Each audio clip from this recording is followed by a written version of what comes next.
It's the first boat New Zealand have lost since the Second World War. She's more dangerous than the Japanese. Well, but this is a very difficult thing to do.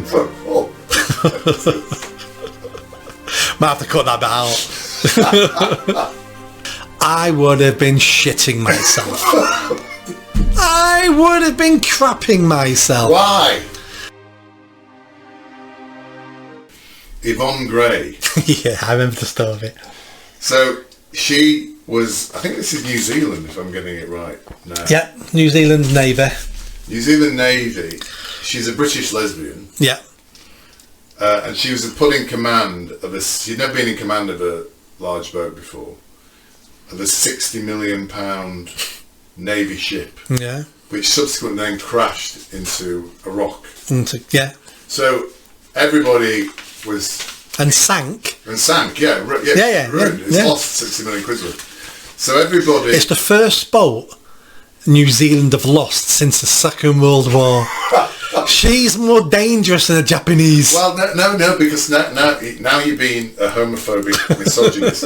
So people like you and me, Nick, were called homophobic misogynists for suggesting that she was an underqualified, incompetent, only hired because she was a lesbian. So this is lesbian, basically. So you and I were saying, here we are, DEI. Yeah. And they were going, no, it's other reasons, something else happened. Anyway, they've done a very thorough investigation. Yeah. And they've determined that it is a direct result of her incompetence. And what she did was left the autopilot on.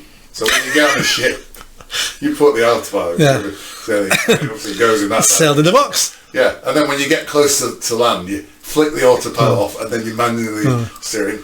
I know it sounds like a difficult concept.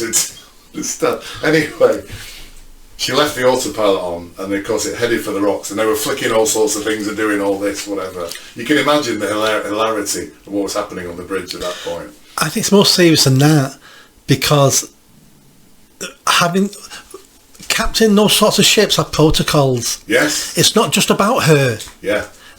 Where's her second in command? There should be always someone almost at her level, always on the bridge. There's other staff in there watching out for stuff, would raise with her. This is more than just than just her putting it on and forgetting about it. It's I don't know how it happened. Or maybe the second in command was a tranny. Yeah, that's what I mean. So putting his skirt on. Or her and all her command were having lunch. It was a Friday afternoon prosecco lunch for all the lesers. And that's why it crashed. I don't know, but this is a very difficult thing to do. Might have to cut that bit out.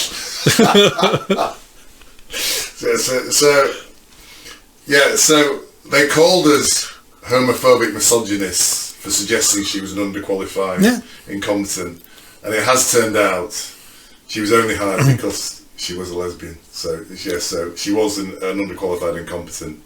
There was a video going on last week from TUI, which is a holiday company with airplanes, and they were announcing to all their passengers, was it a German airport? Welcome on board.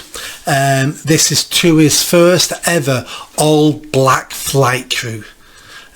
All the captains and the co-captain and are all black and and it's Black History Month this month and I would have been shitting myself. I would have been crapping myself. Why? The fact that they forced all these people together to fly a plane so they can have some virtue signalling points. How many of these pilots weren't that good but got the job because this is what DEI does.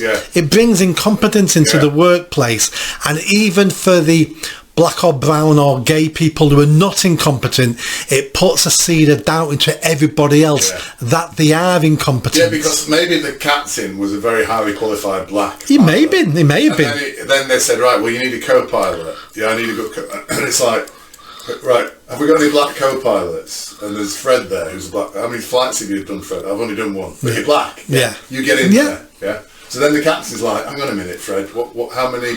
Like, I've only done one. Yeah. Have you ever flown this particular? No, I've never done it. Not this, but I used to be a mini captain on a New Zealand plane. But I had to change my career. No, I hadn't thought about it. I mean, again, just because I'm still so indoctrinated, I was thinking that's a bit racist saying that. But actually, the fact they had to find black people means they potentially would have had to compromise what they were doing, weren't they? It was the fact they told everybody. The people who were getting on the plane doing right. Some looked worried. That's what the comments are about. Some looked worried. If I'd have got on a plane... well, it's a good question, though. Would you have got on the plane, then, if somebody had announced that? It's a good question, isn't it? I probably would have done. Yeah. Only because I had somewhere to go and I wouldn't get my money back and stuff like that. But if I got on a plane and I just accidentally noticed that the captain and co-captain are black, all the staff are black, it wouldn't bother me at all. But to be told, this is so special, then it's like, ooh, it's like if I was in Africa and I got on a plane in Africa, it wouldn't surprise me if the captain and co-captain and all the staff all were black. But it's the fact they made such a big deal of it made me think they probably pushed all these people together to get virtue signalling points, and they had to do it now because Black History Month was ending. Yeah, it's an interesting quiz, isn't it? Really, what plane would you get on? Would I get on a plane staffed with only black people? Yes, probably. Would I get on a plane staffed only by trannies? No way. No way, because trannies in my mind are mentally ill. Yeah. So I wouldn't want to get on a plane full of trannies. That's a good point. Would you get on a plane staffed only by lesbians? Not to New Zealand. Not to. They've just ruined it for me now. Not to New Zealand. Yeah. But again, how would you know? No, if they were announcing it. If they're announcing it, I would just be as worried as I was with the all black crew. Yes. But I'd be more worried with the all tranny crew. I get that because furry crew. Yeah, because they're mentally ill. Yes. And we do have issues with mental pilots crashing into mountains and disappearing in oceans and stuff like that. So that is a real concern. But I wouldn't have an issue with any of those things unless it was announced that it was made special. Right. Okay. Because that makes me think this is diversity now, and diversity to me means incompetence. What about a crew of people over 70? So we're not being ageist. Again, all would depend if it was announced. To celebrate Old People's Month, we've now got this crew full of old people. If you look behind you, you will see Dorothy with the drinks. But, then I'd be worried. The service will be very... Yeah.